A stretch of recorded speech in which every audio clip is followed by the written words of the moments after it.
I speak about responsible tourism often because I think it's so important. And why do I think it's important? Is because if you look at tourism and what it's about and what and where tourism facilities are, they are very often in highly sensitive environmental areas and ecologically sensitive areas. They inevitably, in some way or other, often showcase local arts, local culture. And so, the contact with the community is a fundamental and a very important part of tourism, and one that more and more tourists put a premium on. And that's the broad framework of responsible tourism, responsible towards the environment, responsible towards the adjacent communities, responsible towards society as a whole. The other part of it, Heidi, is that in fact, and that's the circle, if you like, the potentially virtuous circle, but could be a not so virtuous circle as well, is that the very natural heritage that is often the draw card for the tourist has to be preserved and could be threatened by visitor numbers in particular, especially in the more environmentally sensitive areas. So looking after the environment very carefully is an investment in the future for tourism and even for those very product holders.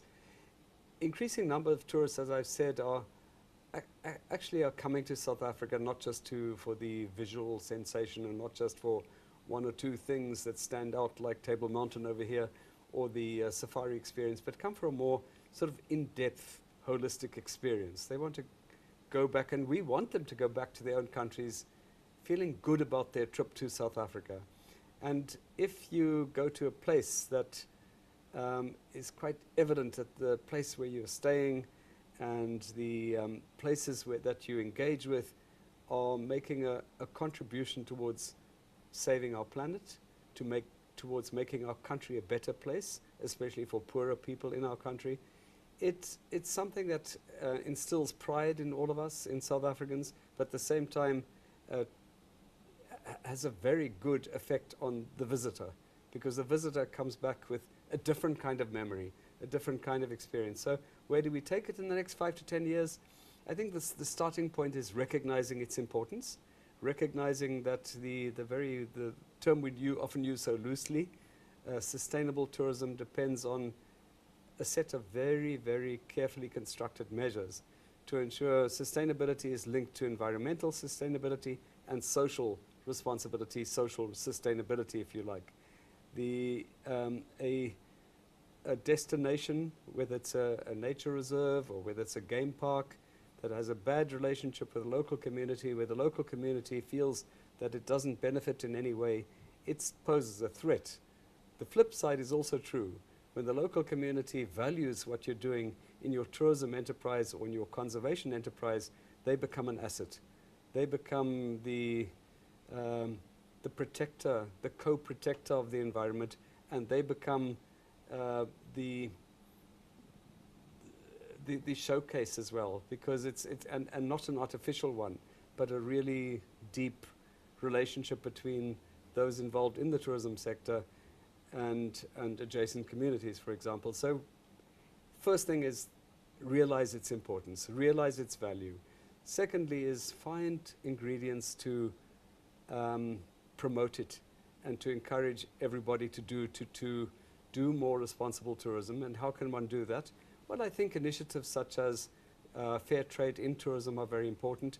I think from a government point of view, us giving a sort of more tangible premium to programs like that becomes very important. The other side of it is to promote the initiatives such as fair trade in tourism, where it becomes an income earner in its own right, in the sense that there's a premium attached to it.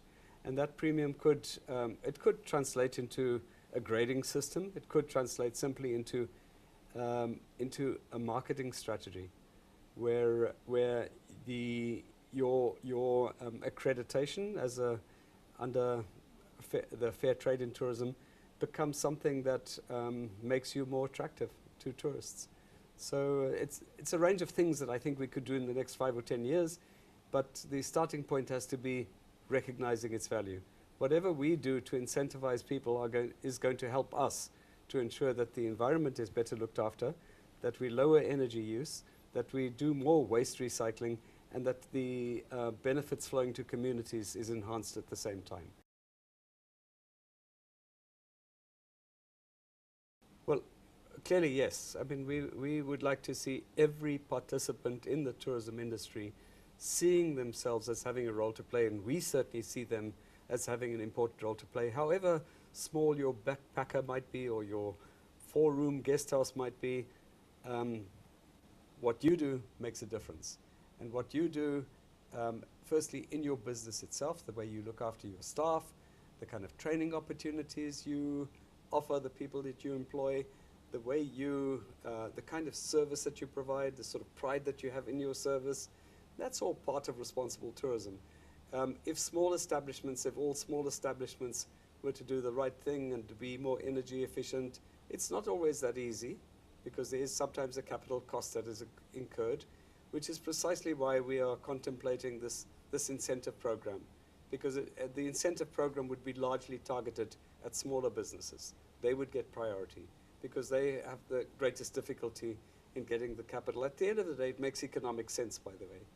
And increasingly, the more we can get this message across, like the examples like the Hotel Verde, where they can put concrete information on the table about their electricity bill reduction. So say, look, this is what we invested, and within 5 years we get our full return on investment. There's another way of looking at it, Heidi, which may not apply to every single establishment, but you invest in energy saving measures and you get an immediate return, because you spend, let's say 100,000 Rand, and it's the cost of capital argument, i.e., if your electricity bill exceeds, the reduction in your electricity bill exceeds, and I'm just using electricity as one example, exceeds the cost of capital, i.e. the monthly payment that you may have to pay on the installation of solar geysers or whatever else, then it makes immediate economic sense. Immediately, you're better off by doing some of the right things. So these are the market incentives which people are actually unaware of. So, they will become increasingly aware as energy prices go up, as electricity prices go up. The economic argument is going to kick in anyway. Sooner or later, it's just going to make such obvious economic sense to go for serious energy saving measures. But for the moment, I think it needs a heightened consciousness, a heightened awareness, education programs, and some real programs to incentivize. But your answer was really, is responsible tourism just the business of the bigger businesses? No, it's everyone's business. Everybody should be an ambassador for South Africa. You should be proud. You should know about your own country. You should be able to showcase your own country, because if you think a person is going to encourage other people to come back just because you gave them a nice breakfast, you're wrong. You want them in your own establishment to have a good feel of being in South Africa, and their point of reference and point of contact is when they arrive at the airport and at the place where they stay. So, it's a scenario where everybody benefits if everybody contributes. Because at the end of the day, it's about a responsible citizenry. It's not just responsible tourist operators. It's about people who take responsibility for their environment, for their social environment, and making it almost an ethos that's the way we ought to be. But it doesn't just happen. So what you're doing, trying to encourage people to understand what is possible and the benefits of doing certain things, I think it's just the right way to go. So I really want to thank everyone making a positive contribution to making our country a country that we can truly all feel proud of.